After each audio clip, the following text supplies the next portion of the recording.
The man in the faded grey coat stood in the centre of the five-star restaurant, invisible to everyone except the security guard inching toward him.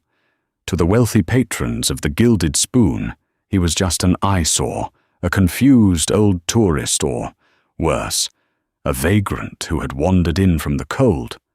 No one knew that the watch hidden beneath his frayed sleeve was worth more than the building itself. No one knew that with a single phone call. He could buy the entire hotel chain. They only saw a nobody, until a young waitress did the unthinkable. She didn't just serve him. She bowed. The rain in London didn't just fall, it accused. It lashed against the windows of the Rolls-Royce Phantom, demanding entry. But inside, the silence was absolute.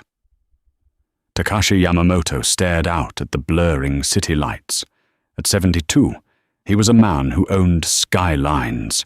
His conglomerate, Yamamoto Corp., built the ships that crossed oceans and the microchips that ran the world's banks.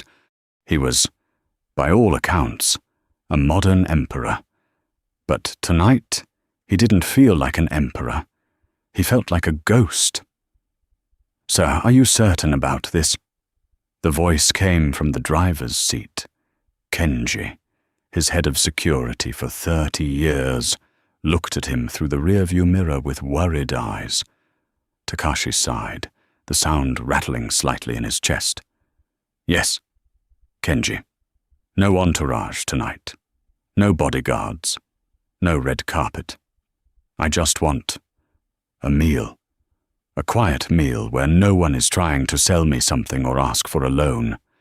"But sir, the Gilded Spoon is—" Kenji hesitated. "It is pretentious if you go in wearing that." Takashi looked down at his attire. He had swapped his bespoke Italian suit for a simple, off-the-rack grey cardigan and slacks he used for gardening. He wore a scuffed raincoat and a flat cap pulled low. He looked less like a billionaire and more like a retired schoolteacher living on a pension. "That is the point, Kenji," Takashi said, a small, sad smile touching his lips. "I want to see what the world looks like when it doesn't know who I am.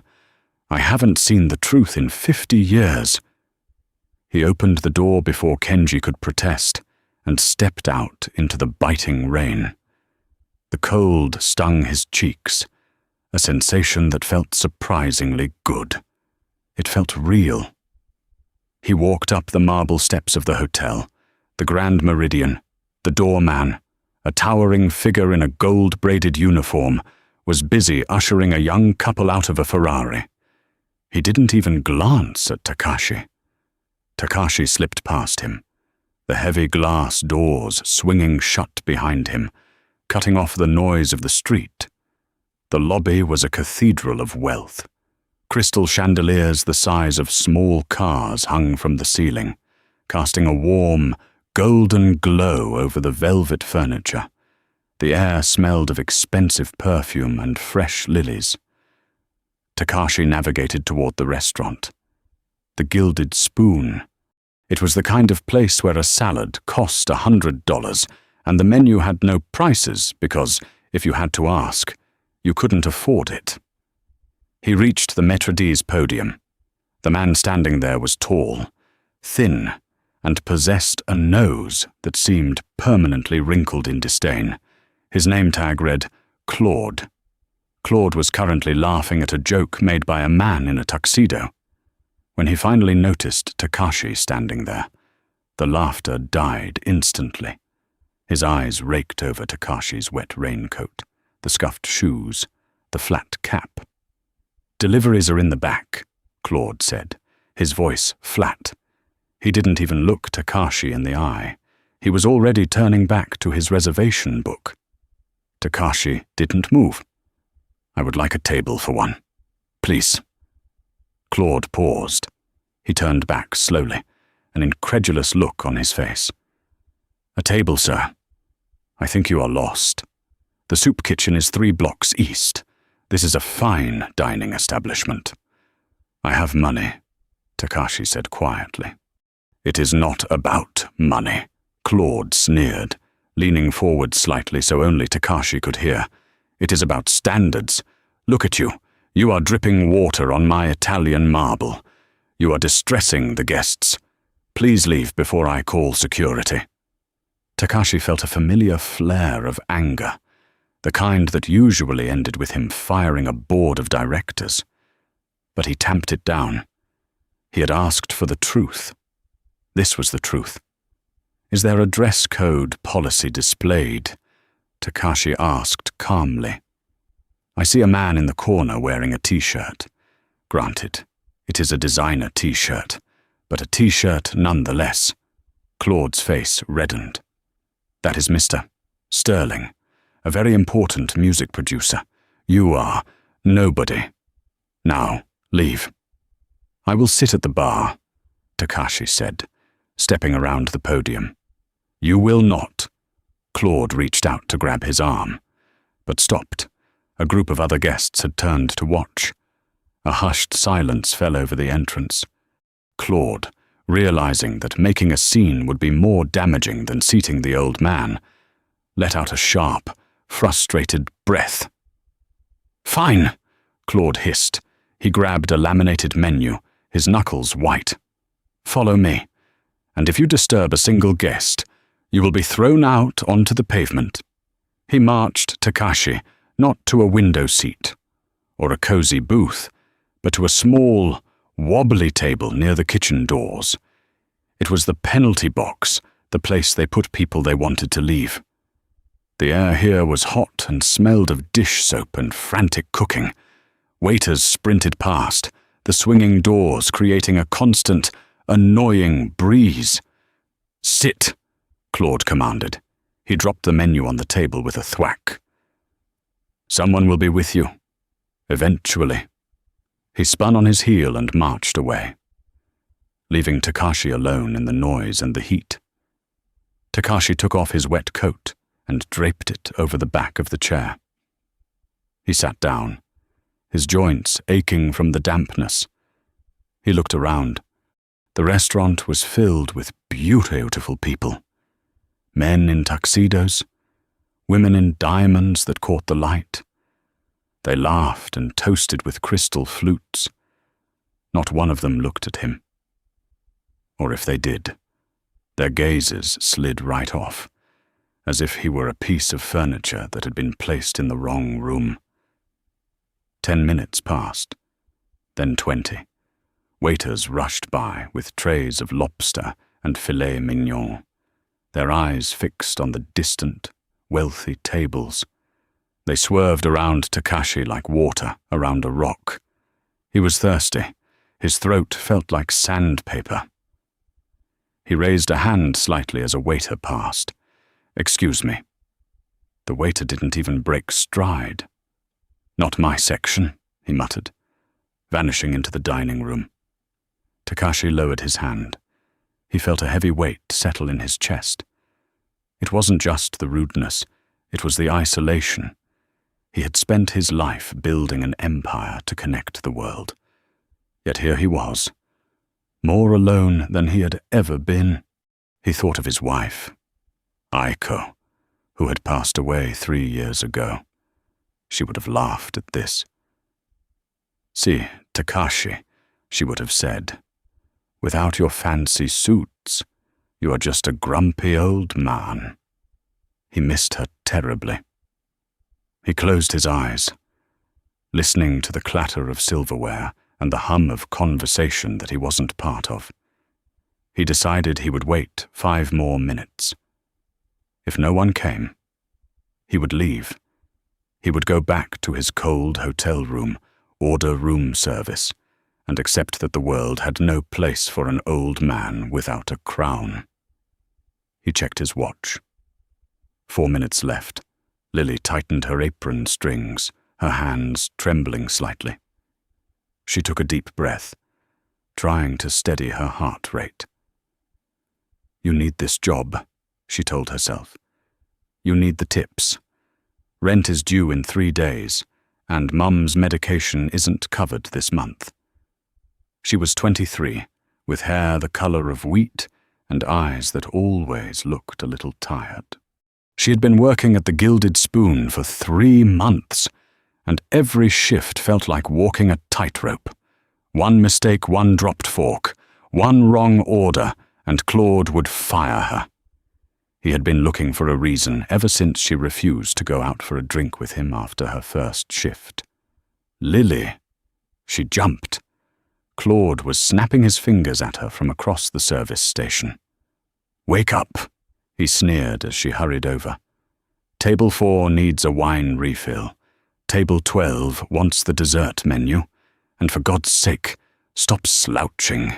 You look like a peasant." "Yes, Claude." "Sorry, Claude," she murmured, keeping her head down. She grabbed the wine bottle and hurried out onto the floor.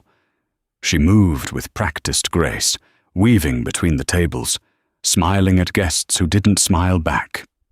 She poured the wine, cleared the plates, and recited the specials, her mind a constant calculator. "If I get good tips tonight, I can pay the electric bill. If I pick up an extra shift, maybe I can buy Mom the good orange juice she likes." She was on her way back to the kitchen to drop off a tray of dirty dishes when she saw him, the old man near the kitchen doors. He was sitting perfectly still, his hands folded in his lap. He was wearing a cardigan that looked like something her grandfather would have worn. He looked completely out of place amidst the silk and velvet of the restaurant. But what struck Lily wasn't his clothes, it was his stillness. He looked resigned, like someone waiting for a train that had already been cancelled. She paused, balancing the heavy tray on her shoulder. "Who is that?" she asked Sarah, another server who was rushing past. Sarah rolled her eyes. "Some vagrant Claude let in to avoid a scene. Don't bother.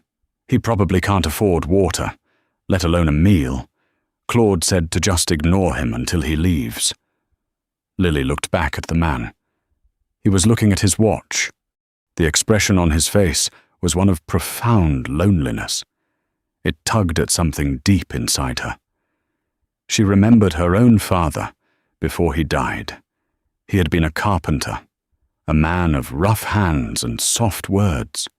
Toward the end, when the sickness took his strength, people stopped seeing him. They looked through him. She remembered how much that had hurt him more than the pain. She couldn't do it. She couldn't just walk by. "I'm going to take his table," Lily said. "You're crazy," Sarah hissed. "Claude will kill you. That's not even your section. Plus, you'll get stiffed. Waste of time." "I don't care," Lily said. She deposited her tray in the wash station and grabbed a fresh menu, a glass, and a pitcher of ice water. She smoothed her skirt, took a deep breath, and walked toward the table near the kitchen doors.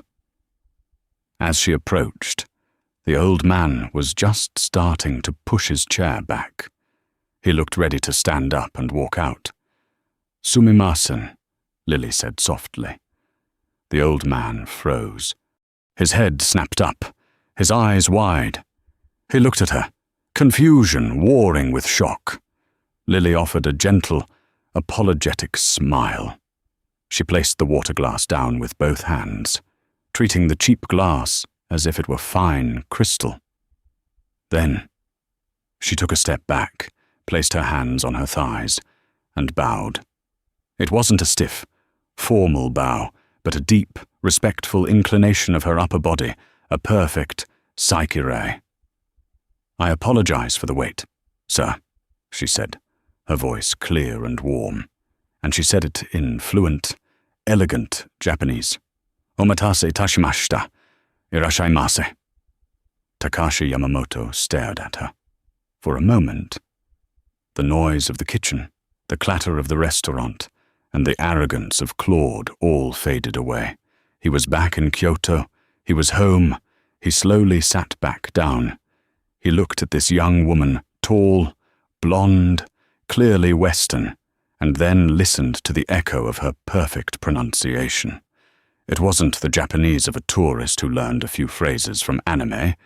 It was the Japanese of someone who understood the soul of the language. You. Speak Japanese. Takashi asked, answering in English, though his voice was thick with emotion. Hi. Lily nodded, straightening up but keeping her posture deferential. I lived in Osaka for 4 years when I was a teenager. My father, he built sets for the theater there. I went to high school in Namba. A spark of life returned to Takashi's eyes. Osaka, he chuckled, a dry, rasping sound. The kitchen of Japan, loud people, good food, and the best okonomiyaki, Lily added with a grin. Takashi's face transformed, the weary mask cracked, revealing a warmth underneath. Yes, exactly. Everyone in Tokyo is too stiff. They don't know how to eat. He looked at her, really looked at her. For the first time, he saw the fraying hem of her sleeve, the dark circles under her eyes that makeup couldn't quite hide. But he also saw a kindness that radiated from her like heat. My name is Lily, she said, switching back to English to make him comfortable, though she kept the respectful tone. I would be honored to serve you tonight. I know the table is not the best. The draft from the kitchen can be cold. Would you like a shawl? Or I can try to find a quieter corner. Takashi shook his head. No, Lily, this table is perfect now. May I bring you something to start? The chef makes a lobster bisque, but honestly, she leaned in, conspiring with him. The miso glaze on the sea bass is too salty today. I would recommend the roasted duck.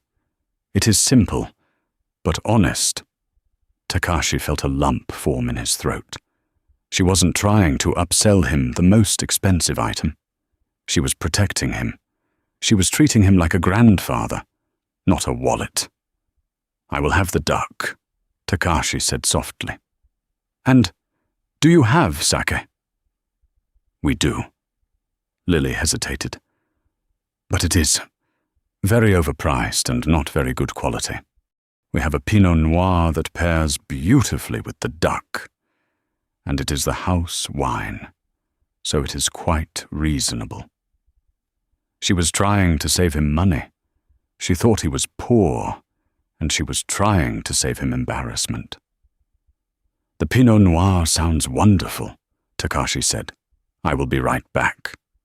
Lily bowed again, a quick, graceful bob of the head, and turned to leave.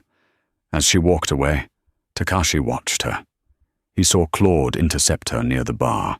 He saw the manager grab her arm roughly, pointing at Takashi's table, his face twisted in a scowl.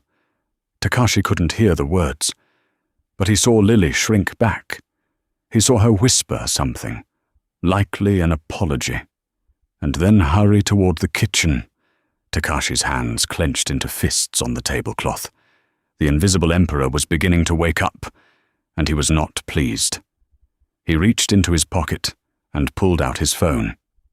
It was an old model he hated the new. Slippery smartphones, but it worked perfectly. He dialed a number. Kenji. Sir. Are you all right? Are you coming out? No, Takashi said, his voice hard as steel. I am staying, but I need you to do something for me. I need you to look up the ownership structure of the Grand Meridian Hotel Group. I want to know who owns this building, and I want to know who manages this specific branch. I can have that in 5 minutes. Sir, is there a problem? Takashi looked across the room at Claude, who was now fawning over the music producer, pouring wine with a sickeningly fake smile. No problem. Kenji, Takashi said coldly. Just a business opportunity. Oh, and Kenji. Bring the car around to the front, the main entrance, and call the regional director.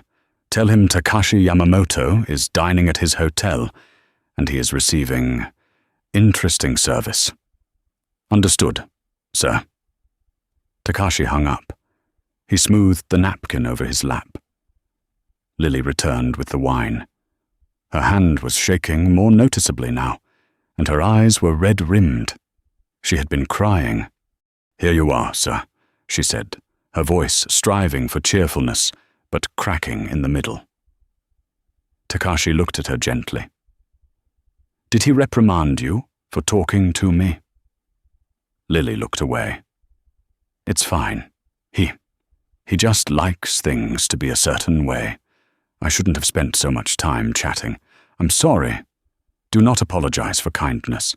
"Lily," Takashi said, "it is a rare currency these days." She forced a smile and poured the wine. "The duck will be out in 20 minutes. "Lily," Takashi said, stopping her before she could leave. "Why did you bow? Why did you speak Japanese to me?" Lily paused, holding the empty tray against her chest like a shield. "Because you looked like you were far from home," she said softly. "And when I was in Japan, when my father died, we were alone. We had no money left, and the neighbors, they brought us food, they bowed to us, they treated us with dignity, even though we had nothing. I never forgot that. I promised myself that if I ever saw someone who felt like I did back then, I would make sure they knew they were seen." Takashi stared at her. A single tear escaped his eye and tracked through the wrinkles of his cheek. He quickly brushed it away. "Thank you, Lily," he whispered. "I'll go check on your food," she said, and hurried away. Takashi took a sip of the wine. It was cheap, acidic, and tasted like vinegar. But as he drank it, he decided it was the best glass of wine he had ever had, because it came with a side of justice, and justice was about to be served. The roasted duck arrived, not on fine china, but on a chipped ceramic plate that looked like it had survived a few too many cycles in the industrial dishwasher. It was a small indignity. Another subtle message from the kitchen. You don't deserve the good plates. Lily placed it down with the care of a bomb disposal expert, ensuring the garnish was perfectly aligned, trying to make the humble presentation look like a masterpiece. "Please enjoy." "Sir," she whispered, her eyes darting toward the maitre d's podium. Claude was currently busy charming a table of Russian oil tycoons, his laugh loud and practiced, like a barking seal. Takashi picked up his fork. The metal was light, cheap. He took a bite. The duck was adequate, a little dry, the skin not quite crisp enough. In his other life, the life where he wore Italian silk and commanded boardrooms, he would have sent this back with a mere raise of an eyebrow. But tonight, he chewed slowly, savoring the effort this young waitress was putting into his survival. "It is delicious," he lied gently. Lily's shoulders dropped an inch, the tension leaking out of her. "I'm so glad. Sometimes the chef, well, he rushes the orders for the side tables." "Lily," Takashi said, placing his fork down. He gestured to the empty chair opposite him. "Please." Pause for a moment. "You are running yourself ragged." "I can't sit, sir." "Claude, then stand. But stop rushing."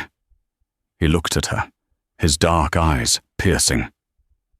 "You mentioned your father. You said you had no money when you were in Osaka. What happened?" Lily hesitated. It was against every rule of the restaurant to discuss personal matters with guests. But this man, this strange, quiet man in the gardening cardigan, felt less like a customer and more like a confessor. "My father was a dreamer," she said, her voice barely audible over the kitchen clatter. He thought he could bring Broadway-style set design to small theaters in Japan. He invested everything. When the recession hit, the contracts dried up. We lost the house first, then the car, then he got sick. She picked at a loose thread on her apron. The Japanese healthcare system is wonderful, but we were on the wrong visa, and there were complications. We ended up in a small apartment in Namba. 6 tatami mats. That was it. And that's when the neighbors stepped in. They didn't see a failed businessman. They saw a sick neighbor. They brought miso soup. They helped me with my homework because I couldn't afford a tutor. They saved us. Takashi nodded slowly. And now, why are you here, tolerating a man like Claude? Lily looked toward the kitchen doors, her eyes glossing over with a fresh wave of panic. My mother. She's back in the States, in a care facility, early onset dementia. It's aggressive. The private facility is the only one that treats her like a human being. But it costs $6,000 a month. I work double shifts here, and I tutor on weekends. She forced a bright, brittle smile. So, you see, I need this job. Claude is a tyrant. Yes, but the tips at the Gilded Spoon are usually good. If I can just survive the probationary period, I can keep Mum safe. Takashi felt a cold fury rising in his chest. It wasn't the explosive anger of a young man. It was the glacial, crushing pressure of the ocean. He looked at this girl, fighting a war on two fronts, poverty and dignity, and winning neither. Despite her grace, "You are a good daughter, Lily," he said. "I'm just doing what anyone would do. Lily." The name cracked through the air like a whip. Claude was standing 5 feet away. His face was a mask of incredulous rage. He didn't shout, he hissed, which was somehow far worse. It was the sound of a snake cornering a mouse. "What?" Claude enunciated, stepping into Lily's personal space. "Do you think you are doing? I was just checking on the guest's satisfaction." "Sir," Lily stammered, stepping back until her spine hit the wall. "Checking." Claude let out a short, cruel laugh. "You have been gossiping with this vagrant for 5 minutes. Table 7 has been waiting for their check. Table 3 has an empty water glass. And you are here, sharing sob stories with a man who probably can't afford the bread basket. He is a paying customer. Claude," Lily said, her voice shaking but defiant. Claude turned his sneer onto Takashi. He looked the billionaire up and down, his nose wrinkling as if he smelled rotting fish. "Customer," Claude scoffed. "He is a blemish. Look at him. He is ruining the aesthetic of my floor. And you." He turned back to Lily, his voice dropping to a lethal whisper. "You are finished. I have tolerated your clumsiness long enough. You don't have the pedigree for the Gilded Spoon. Pack your things." Lily's face went white. "Claude, please. It's Friday night. I need the tips. Please, just let me finish the shift."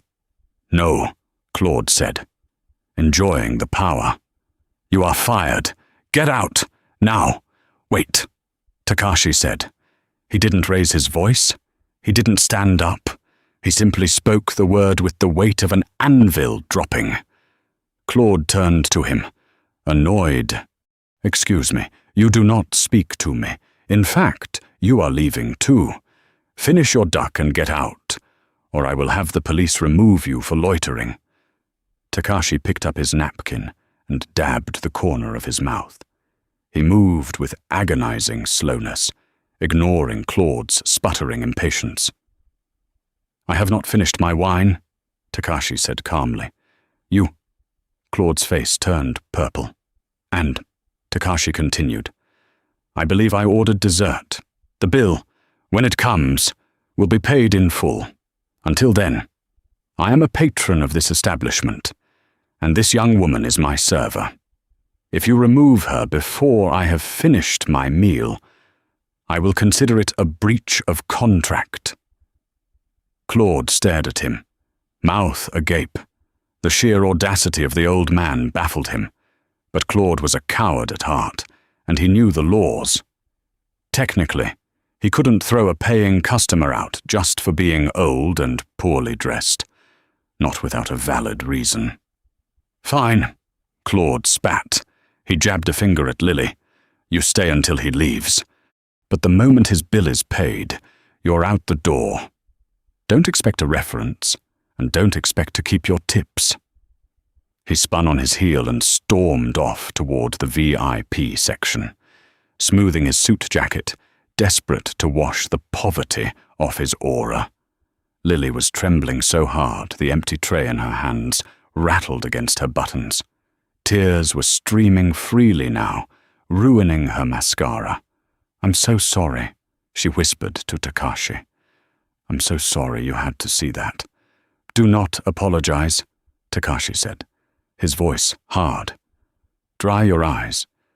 Lily, the night is not over. It is for me," she sobbed quietly. "I've lost the job.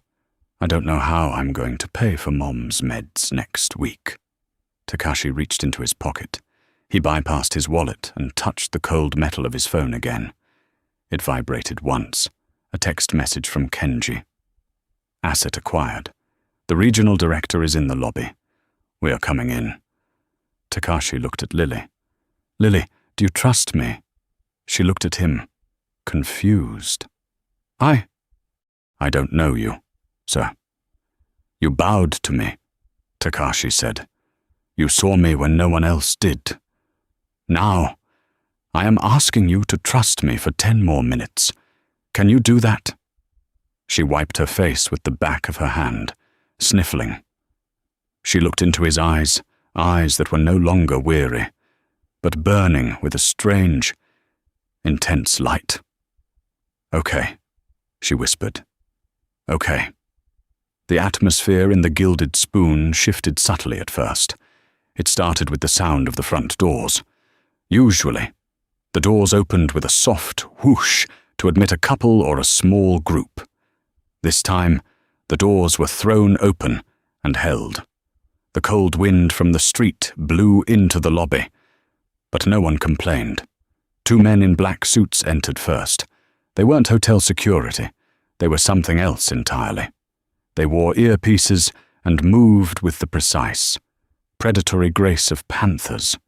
They scanned the room, not looking at the decor, but clearing sectors. The conversation in the restaurant began to die down. The wealthy patrons sensed a change in the air. Forks paused halfway to mouths. Then, a third man entered. He was Japanese, perhaps in his late 50s, wearing a suit that cost more than the average house. It was cut from midnight blue silk, sharp enough to cut glass. This was Kenji. He didn't wait for the host. He walked straight past the podium, his stride purposeful and terrifying. Trailing behind him, looking like a man marching to the gallows, was Arthur Pendleton. Arthur was the regional director for the entire hotel chain. He was a man who usually exuded arrogance, a man who terrified his subordinates. But right now, Arthur was sweating. His tie was slightly askew, as if he had dressed in a panic. He was pale, his eyes darting around the room until they landed on the corner table near the kitchen. When Arthur saw the old man in the grey cardigan, the colour drained from his face completely. Claude, oblivious to the shift in power dynamics, saw Arthur and lit up. He thought this was a surprise inspection, or perhaps a VIP visit he hadn't been warned about. He adjusted his tie, plastered on his most obsequious smile, and rushed forward to intercept them. "Monsieur Pendleton," Claude exclaimed, bowing low. "What an honor! We weren't expecting you. I have the chef's table available, or perhaps the private balcony." He reached out to shake Arthur's hand. Arthur didn't even look at him. He swerved around Claude as if the manager were a traffic cone. "Get out of my way, you imbecile!" Arthur hissed, his voice trembling with panic. Claude froze, his hand suspended in mid-air.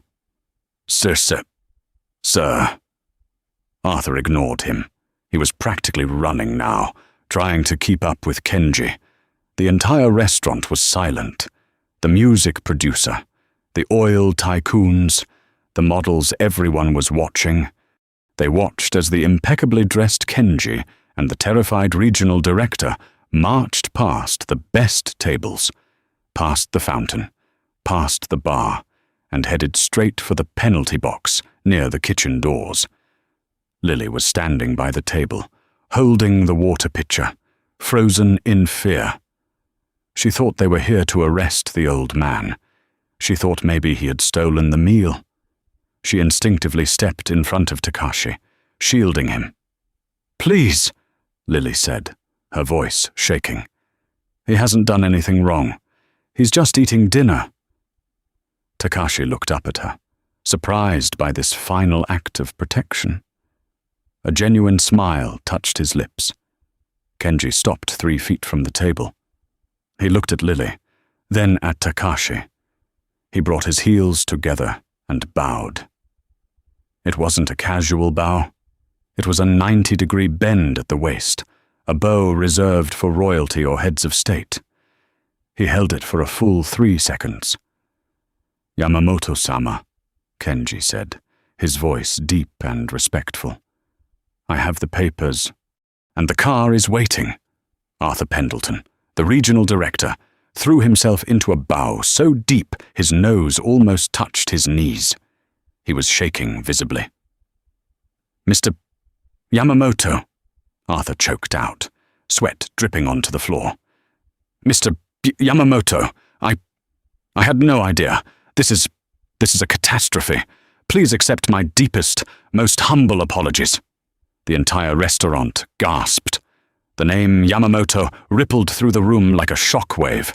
Yamamoto, as in Takashi Yamamoto, the owner of Yamamoto Corp., the man who just bought the Atlantic shipping line for $4 billion last week, Claude, standing by the fountain, felt his knees turn to water.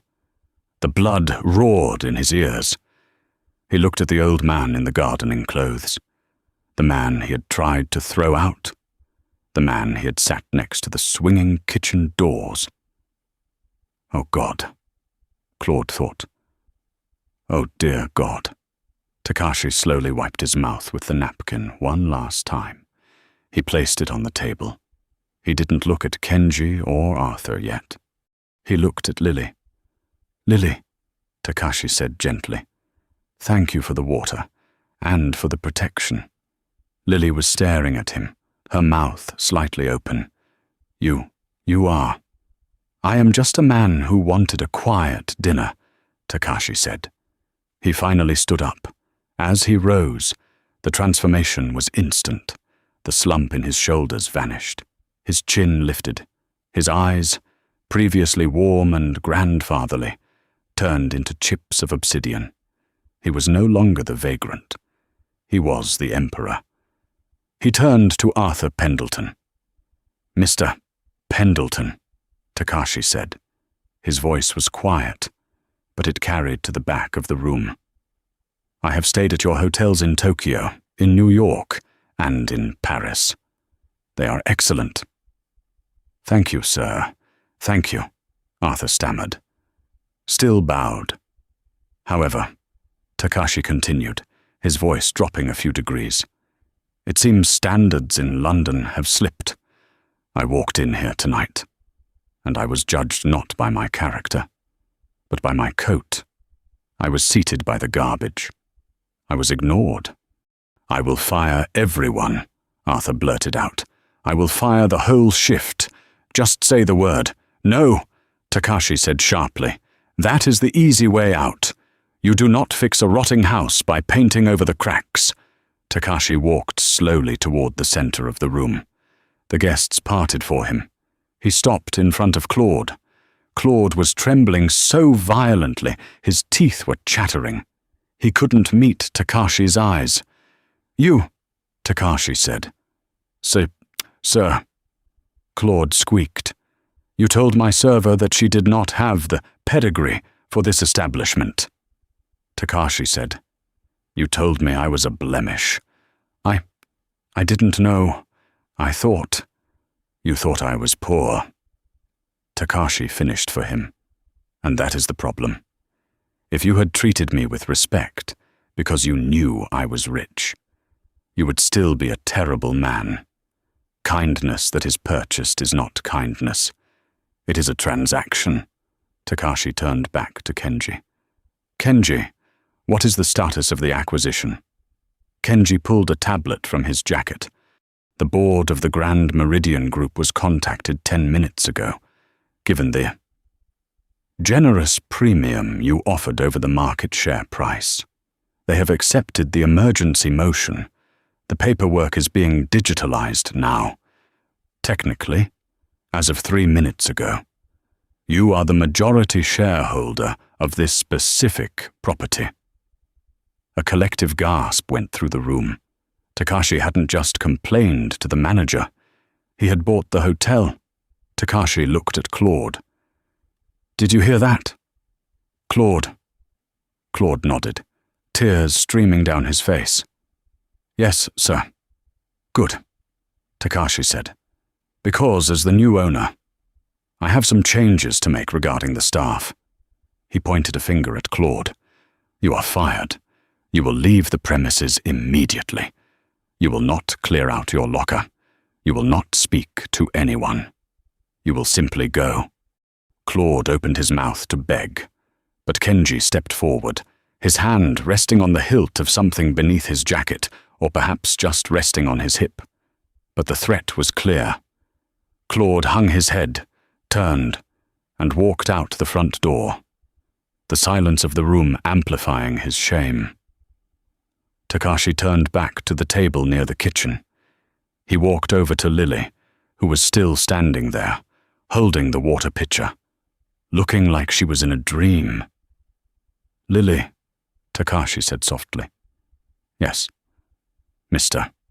Yamamoto," she whispered. "I believe you are currently unemployed, since that man fired you," Takashi said. "Yes, sir. That is unacceptable," Takashi said. "I have a new position in mind for you, but first, I believe I owe you a tip."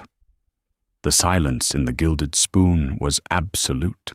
It was a heavy, physical thing, pressing down on the crystal glasses and the velvet upholstery. The only sound was the faint hum of the air conditioning and the ragged breathing of Arthur Pendleton, the regional director, who looked as if he might faint. Takashi stood in the center of this silence, a small, elderly man in a grey cardigan who now seemed 10 feet tall. He turned back to the table the penalty box near the kitchen doors. He picked up the leather bill folder that Lily had left there earlier. He opened it. The bill was for £28.50, roasted duck and a glass of house Pinot Noir. Takashi reached into his pocket and pulled out a worn leather wallet. He extracted 3 £10 notes and placed them neatly inside the folder. "Kenji," Takashi said, without looking back. "Yes, Yamamoto-sama. Ensure the kitchen staff receives a bonus for the duck. It was honest food. The fault lies with the management, not the cooks." "It is done, sir." Takashi then turned his attention to Lily. She was still holding the water pitcher, her knuckles white against the glass handle. She looked like a deer caught in the headlights of a semi-truck, terrified, confused, and utterly exhausted. "Lily," Takashi said softly, "please, put the pitcher down." She blinked, seemingly waking from a trance. She set the pitcher on the table with a clatter, Her hands were shaking uncontrollably. "Mr. Yamamoto," she whispered, her voice barely audible. I don't understand. You bought the hotel. I bought the problem," Takashi corrected gently. "And now I am looking for the solution." He gestured to the empty chair opposite him, the one he had occupied just moments ago. "Please," he said. "Sit." I can't sit with a guest." "Sir, it's against policy." Takashi smiled, a genuine, warm expression that crinkled the corners of his eyes. "Whose policy mine, I assure you. My policy is quite different. Please." Lily looked at Arthur. The regional director nodded frantically, his face glistening with sweat. "Sit for God's sake, Miss Lily. Please sit down." Lily sank into the chair. She felt light-headed.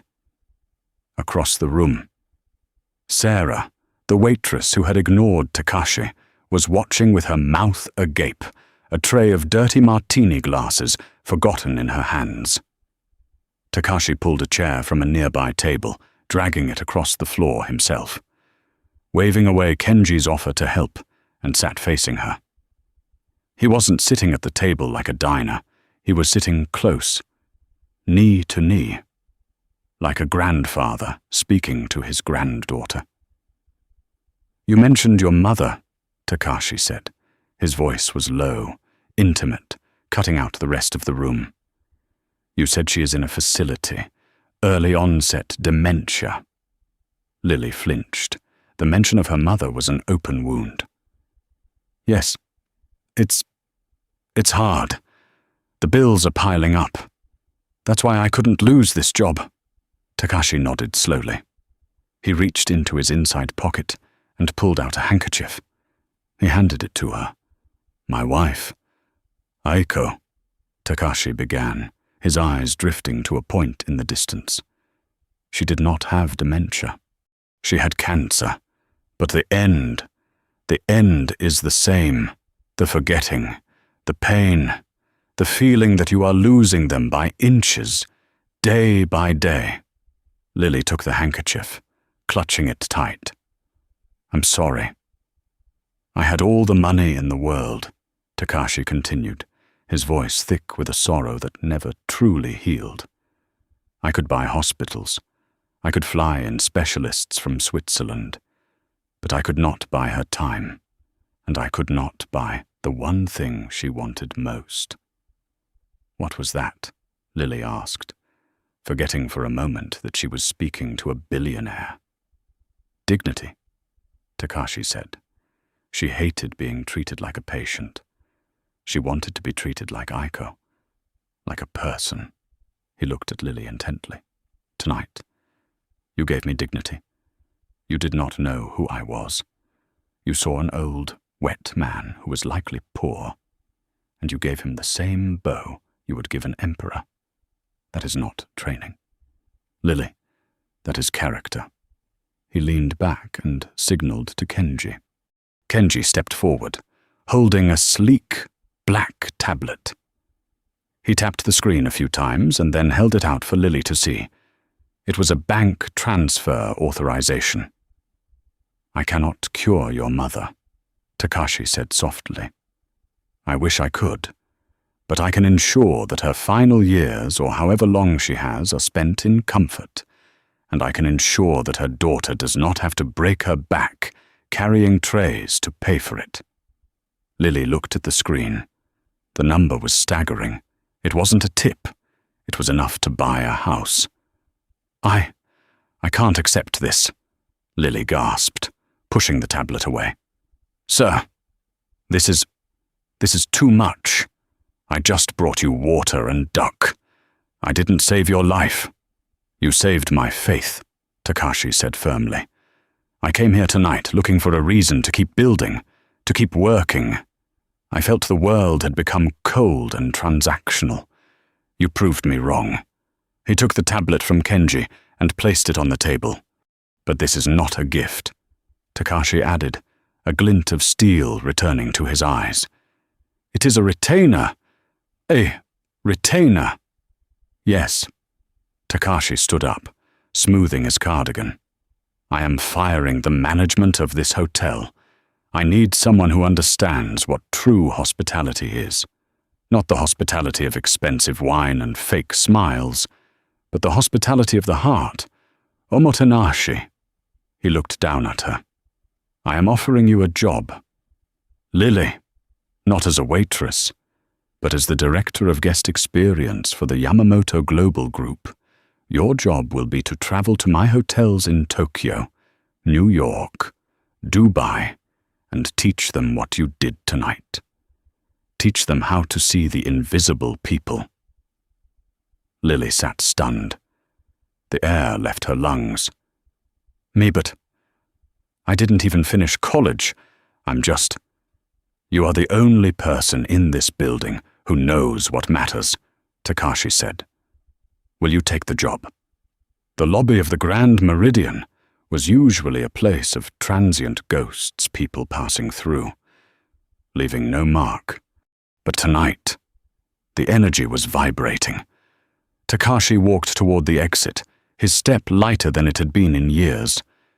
Kenji walked beside him, phone pressed to his ear, already barking orders in Japanese to the legal team in Tokyo regarding the acquisition. Arthur Pendleton was still bowing by the fountain, looking like a broken statue. The other staff members were lined up against the wall, terrified, wondering if the axe would fall on them next. Lily ran after them. She had untied her apron and left it on the table. She caught up to Takashi just as the heavy glass door swung open. Mr. Yamamoto, she called out. Takashi turned on the marble steps. The rain had stopped, leaving the London streets slick and reflecting the neon lights like black mirrors. The Rolls-Royce Phantom was waiting at the curb, its engine purring silently. Lily, Takashi smiled. My mother, she breathed, her chest heaving. The facility she is in. They were going to evict her next week if I didn't pay the arrears. I didn't know what I was going to do. Tears spilled over again. But this time, they weren't tears of humiliation. They were tears of a burden being lifted, a burden so heavy she hadn't realized it was crushing her spine until it was gone. Go to her, Takashi said. Kenji has already contacted the facility's administration. The bill is settled, and tomorrow a specialist team will move her to the Kensington Gardens care home. It is the best in the city. They have a garden there, a real one. Lily covered her mouth with her hand, a sob escaping. Thank you. Thank you doesn't seem like enough. It is enough, Takashi said. Go. Be a daughter tonight. Tomorrow. You are an executive. He turned to get into the car, but he paused. He looked back at the hotel, at the gold lettering of the Gilded Spoon. One last thing. Lily, he said. Yes. Sir. That waiter. The young man who said it wasn't his section.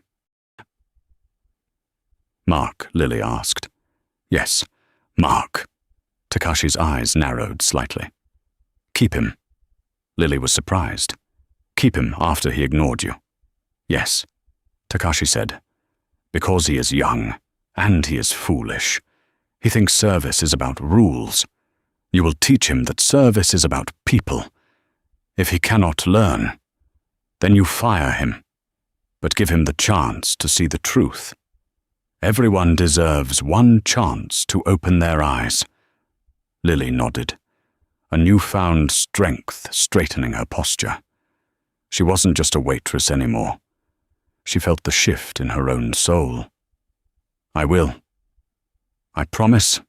Takashi nodded. Kenji. The security guard opened the rear door of the Phantom. Takashi slid into the leather interior, the scent of old money and safety enveloping him. As the car pulled away, merging into the stream of red tail lights, Takashi looked out the window. He saw Lily standing on the steps, not bowing, but waving. She looked small against the massive pillars of the hotel, yet she burned brighter than any of the chandeliers inside. "Where to?" "Sir," the driver asked. "Back to the penthouse." Takashi leaned his head back against the headrest and closed his eyes.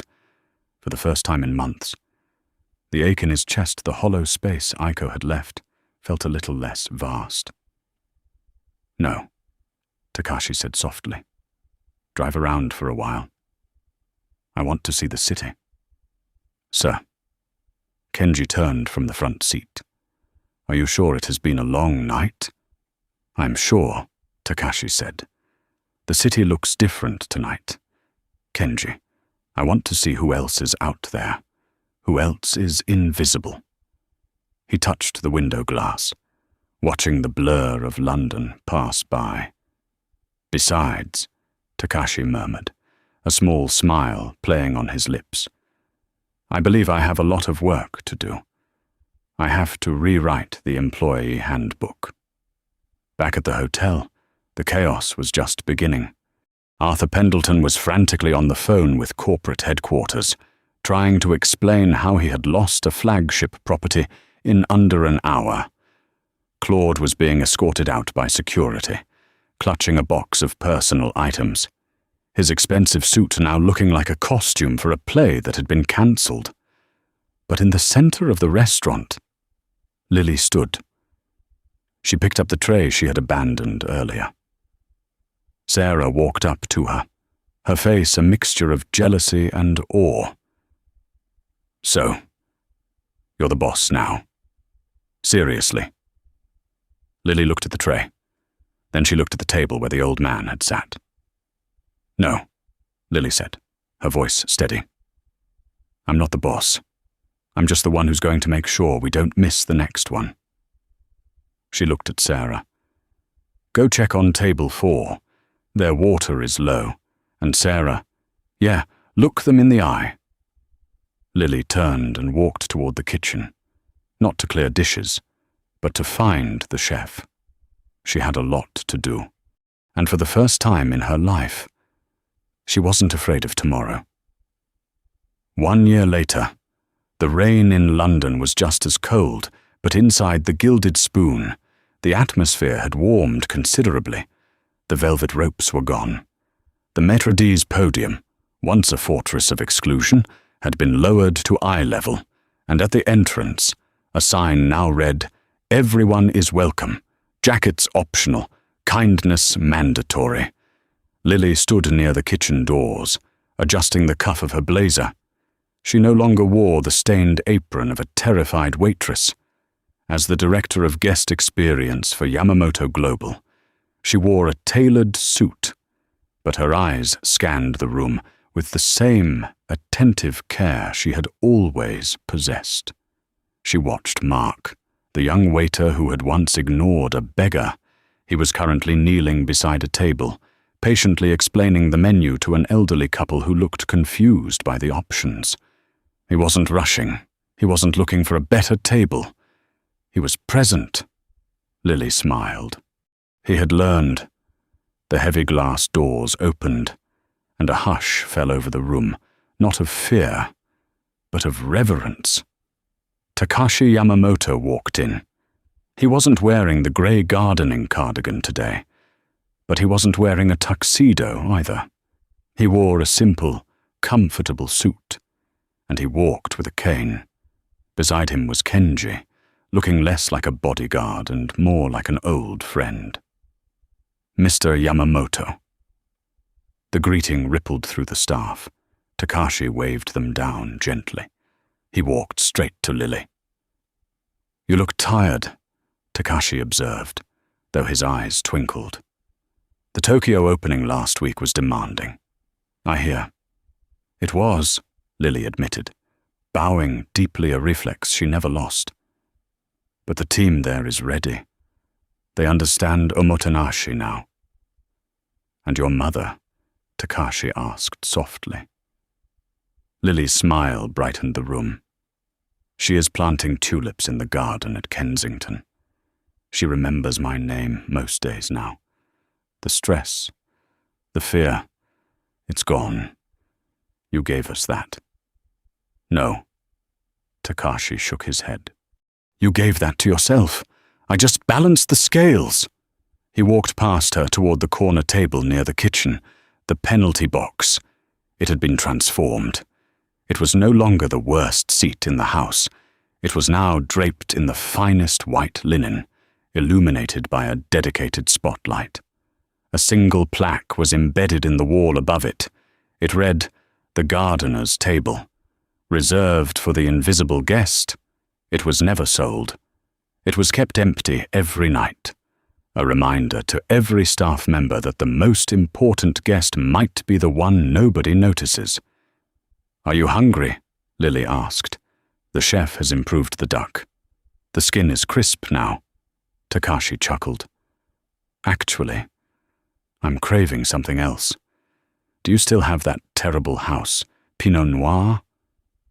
We replaced it with a vintage from your vineyard in Yamanashi." Lily laughed. "Pity." Takashi winked. "I quite liked the vinegar. It tasted like reality." He sat down at the table next to the reserved spot. Lily sat opposite him, not as a server, but as an equal. As they laughed and shared a meal, the patrons of London's most exclusive hotel watched. They didn't see a billionaire and an executive. They saw two friends who had found each other in the rain. The invisible emperor was invisible no longer, and neither was the girl who had saved him. This story isn't just about a billionaire in disguise. It's a reminder that character is what remains when the money and the titles are stripped away. Claude saw a coat and saw a nobody. Lily saw a human being and saw a soul. In our world, we are often taught to network up, to impress the people who can do things for us. But the true test of a person is how they treat those who can do absolutely nothing for them. Takashi Yamamoto didn't need a waitress. He needed a human connection. And because Lily gave that freely, without expecting a reward, she didn't just change her bank account, she changed her destiny. We walk past invisible people every day. The janitor, the bus driver, the quiet person in the corner. Remember Lily. Remember the bow, because you never know who is hiding beneath a grey coat. If this story touched your heart, please give this video a like. It helps us share this message of kindness with more people. And I want to ask you a question. Have you ever been judged by your appearance? Or have you ever helped a stranger when no one else would tell me your story in the comments below? I read every single one. Don't forget to subscribe and hit that notification bell so you never miss a story that matters. Until next time, keep looking for the invisible people.